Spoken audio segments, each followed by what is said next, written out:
You get back to your office after a client meeting and see a missed call. It's from your boss and you listen to the voicemail. The voicemail asks you to urgently wire money to a company that you've heard of. It sounds just like it's your boss asking for it. You don't even think to call back, you just send the money over. Unfortunately, you've been had by a deepfake, a voice vhishing call, as it's known, where a voice that sounds like one you know is actually coming from AI software, and you have now been fooled into sending $240,000 over to a phony company, and now it's impossible to track where that money has gone. This may sound like a made-up scenario, but today on the Risk Directions podcast hosted by myself, Hayden Kopser, we are going to talk about a real-world scenario where just that actually happened recently, earlier this year, and we're going to explain what deepfakes are, how they're being used, and although there's no firm answer, how you can start to look out for them. So first things first, what is a deepfake? So the word itself comes from deep learning and fake. So deep learning, we're talking about machine learning, artificial intelligence. I'm not going to dwell on that too long. There are plenty of articles out there explaining machine learning and deep learning and artificial intelligence. We're not going to spend time on that. But we are going to talk about what a deepfake is. So a deepfake could be something like a fake call, so a phony voice like we just talked about. Or it could be something like a fake photo. You can superimpose someone's face onto someone else. You can also create a video. Some software is so advanced that with simply a photo of an actual person, they can create an entire video of that person talking and saying things that they've never said in their life and looking completely real. So this technology can be used for good, and as we're seeing now, it can be used for a lot of bad. Not just bad as far as stealing money from people, but you could use it to impersonate government officials. You could potentially start a war with a deepfake if you are able to mimic and impersonate a general's voice and you tell someone to bomb some area of some country. You could potentially start a war using a deepfake doing that. I hope to God that never happens, but it's worth noting that that is the extent of how these could be used. You could use it to influence an election. You could do any number of things with a deepfake. You could ruin someone's career with it. So how are they being used is the second question. Those are some examples. Other examples are to make people laugh. There are apps that have come out which may have bad intentions because they're being developed by Russian and Chinese firms, but let's assume just for the sake of this discussion that they are not meaning ill of it. There are apps that have come out where you can upload a picture of your face, usually right from your phone. You can then decide if you want to age your face 50 years or make yourself 50 years younger, depending how old you are. And the app will do that in a couple seconds. And it's funny. You can share it with your friends. You can take your friends' faces and do the same thing with them. And that's all fine and dandy. And I'm sure there's plenty of other ways you could use it to be funny or to be clever. There's a video of Bill Hader, the comedian who is from SNL and now is in a lot of TV shows and movies. And he was on David Letterman years ago. And you can tell in the video, which I'm going to post along with this because it's part of a good article about deepfakes. He's on Letterman and he's talking about meeting Tom Cruise and making a movie with him, and also about his friend Seth Rogen. And during the video, as he's impersonating Tom Cruise, the creator of the video then has his face morph into Tom Cruise's. And so it's not superimposed to look phony or ridiculous. It's put on there and it really looks a lot like Tom Cruise. And then he starts impersonating Seth Rogen, talking about going to Tom Cruise's house, and his face starts to look like Seth Rogen's. And so this obviously did not happen when the show was on, but it shows you how realistic of a video that you can create using a deepfake. And these are actual celebrities. But if you can do it with celebrities, you can do it with individuals. You can do it with executives of companies. As we talked about, there is a firm in the UK that is owned by a German parent company, and the CEO of the German parent company called the CEO of the UK firm that they bought, and he told them to transfer, I believe it was $243,000, whatever amount that was in pounds or euro, and he then went ahead and transferred it because the voice sounded like the CEO. It had a slight German accent.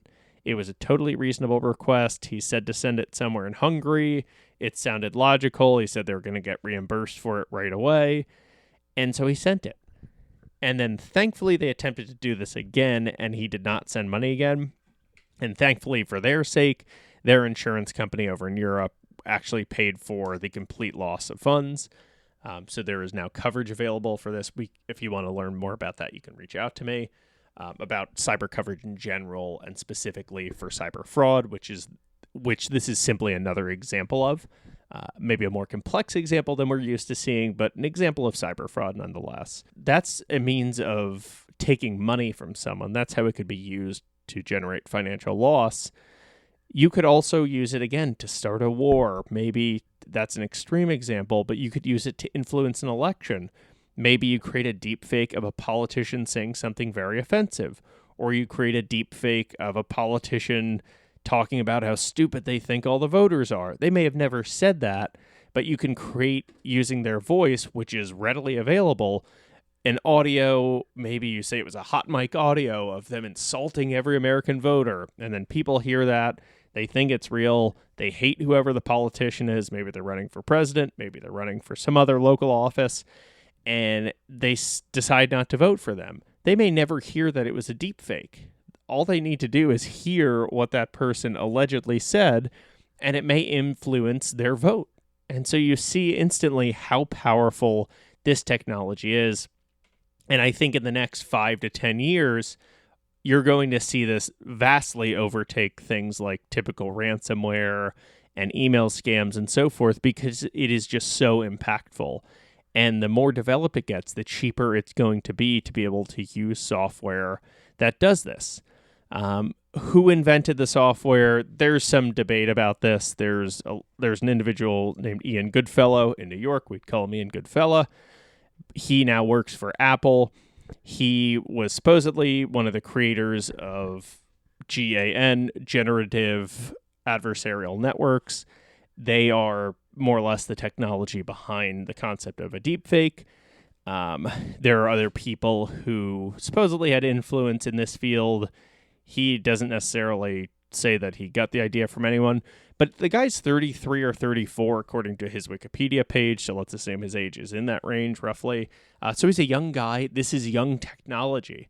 And if you're already able to fool the CEO of a successful firm to transfer a large amount of money using what sounds like a very real voice from another executive, imagine where this is going in the next 10 years. I mean, there's plenty of videos that you can now see. There was one of Jennifer Lawrence giving what looks like an acceptance speech. It's probably what it was. And they put Steve Buscemi's face on her, and it really looks a lot like Steve Buscemi wearing a Jennifer Lawrence wig and a dress. And I don't know who thought to do that. That was quite a random combination of celebrities. But it shows you just how easy it is to do this. That wasn't probably done maliciously, but if you wanted to do it maliciously, you could certainly create fake videos of someone or fake pictures of someone. You could put someone's face on someone in a porn video or something and make it look like they were in it and cheating on a spouse. You could fake someone's voice on an audio tape and make it sound like they committed a crime. You could submit evidence in a court trial where there's a video that looks like it's someone at a murder scene, or maybe it sounds like it's someone confessing to a crime that they committed, when really it's just a total fake audio or fake video that someone created to try and take an individual down. And so you see the risk of some of the technology that we are now developing. There is much good that can be done with this. There's plenty of fun that you can have using deepfake technology. I don't think the term deepfake needs to be synonymous with crime or criminals, but I do think we will probably move towards that as criminals start to use it more and more in order to attack people. And as I promised, this was only intended to be a brief introduction into deepfakes. This technology is developing. News stories surrounding it are developing. This will most certainly not be the last time that we talk about deepfakes. As I learn more, I will discuss more with all of my listeners. Speaking of listeners, we thank you for listening. I hope that if you have not yet, that you subscribe on SoundCloud, YouTube, or Apple Podcasts. I hope you follow us on LinkedIn, North Improvement, or myself, Hayden Kopser, Kopser, or you can follow us on Facebook, facebook.com/North Improvement, or on Instagram @North Improvement, or on Twitter @North Improve. They wouldn't allow us to spell out the full name for some reason, so it's just @North Improve there. We thank you so much for listening, and I hope to have you back.